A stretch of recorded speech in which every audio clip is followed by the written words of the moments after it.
Hey there, today I'm going to be demonstrating how to make a lens protector for any sort of optic, flashlight, anything else that you really need protected. Main tools for this are going to be a ordinary Dremel, a circle cutter attachment for the Dremel, and a hot glue gun. And of course the material that I'm going to be making the actual protector out of is polycarbonate. Now to be clear, this is not the same as plexiglass. Don't use plexiglass. Friends don't let friends use plexiglass. Plexiglass is a terrible material for this. It'll break on the first hit, whereas polycarbonate will stand up forever. This stuff's also easier to work with. It's really not that much more expensive. I don't know why people use plexiglass. Just get polycarb. So this is actually 1/8 inch thickness, and should be pretty straightforward. So first things first, I'm going to take the hot glue gun and I'm just going to plug it in because I'm going to be needing it pretty soon. So I'm just going to let that heat up. And next, I'm going to take the Dremel. I'm going to insert a drill bit that is the same size as the milling bit. Now this milling bit should come in the pack with the circle cutter, but if not, you can buy it separately. So I'm going to just start with the drill bit. Chuck it up. And I'm going to just put a pilot hole just right in the corner of the polycarbonate.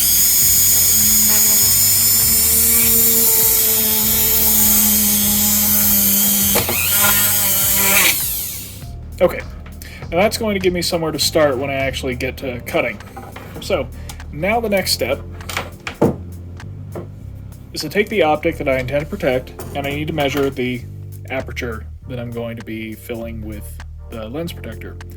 So in this case, I have about 26 millimeters, so I'm going to try and cut a roughly 26 millimeter lens.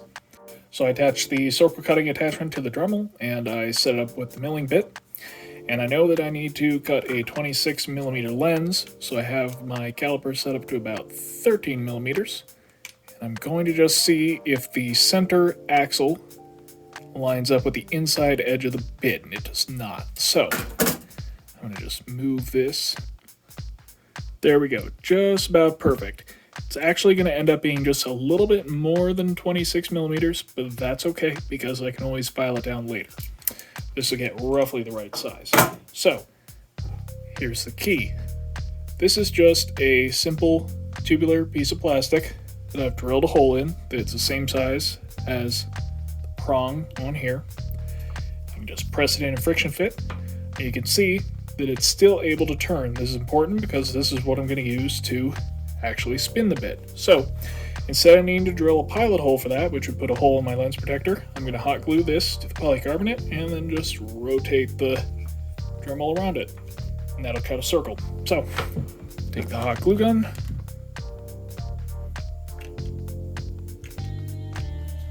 Apply a good blob of hot glue. And stick the Dremel to it, and I'm just going to hold it until that fully solidifies. Alright, so it is now firmly attached, so I'm going to turn on the Dremel, and then I'm just going to slowly start spinning it until it completes a circle and cuts out the lens.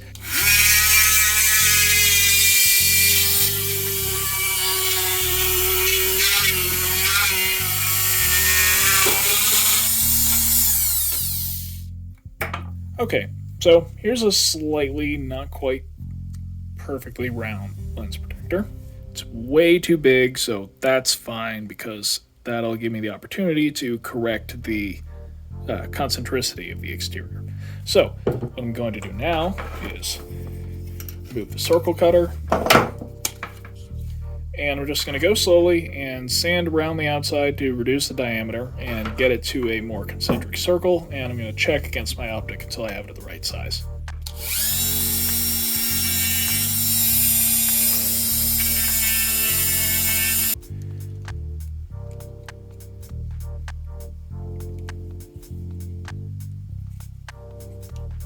Just gonna go ahead and press fit this into the housing, and there we go. That seems to work pretty well. So this is an integral lens protector that, if I just turn this on, see, doesn't actually affect the optical clarity of the sight, but it provides inline protection that makes sure that this will be essentially immune to BBs. Now, if this happens to get scratched, then I can always pry it out of the housing or just glue something to the lens and pull it out. It's not actually that tight in there, just enough to keep it from falling out or getting dislodged by an impact, but as long as this holds up, it won't need to be replaced, and as long as it takes hits from probably about 350 FPS or lower, which is not very far from the muzzle with a 400 FPS gun, then it won't suffer any permanent marking and can be left indefinitely. Alright, let's make another for this Surefire flashlight. I've already gone ahead and measured the exact size that I need.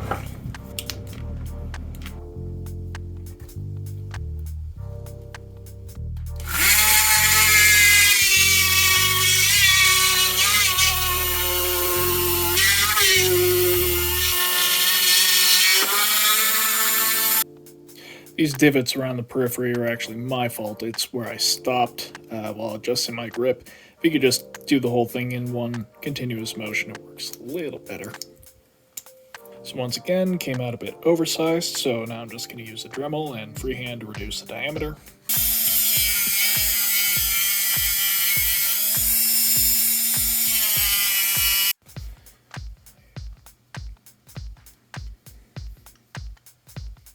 Alright, that seems to be a solid friction fit. Now if you have an optic that, unlike this, won't allow you to actually insert a piece, for example something like an EOTech, or if you just want a little bit of extra reinforcement, you can either superglue the protector around the periphery, or just wrap a bit of electrical tape around the entire outside. What I've done here is just build a custom lens and then secure it with electrical tape going all the way around. Not quite as pretty as a flush fitting solution, but it works just as well, and it's easy to replace. And as one last example, here's the GHK AUG, a rifle for which there are no commercial lens protectors, and I'm not really sure how you'd actually fit like a normal rail-mounted one. But if I want to take this into CQB, want to protect the optics somehow, so one last lens protector, a tiny one this time, and it just fits right in there. I can just press it down and it sits flat against the housing. And there we go. Now I don't ever have to worry about this optic being destroyed by BBs. Protector will last effectively forever, and I can always replace it if I need to. So, there you have it. Thanks for watching. Hope you found this useful.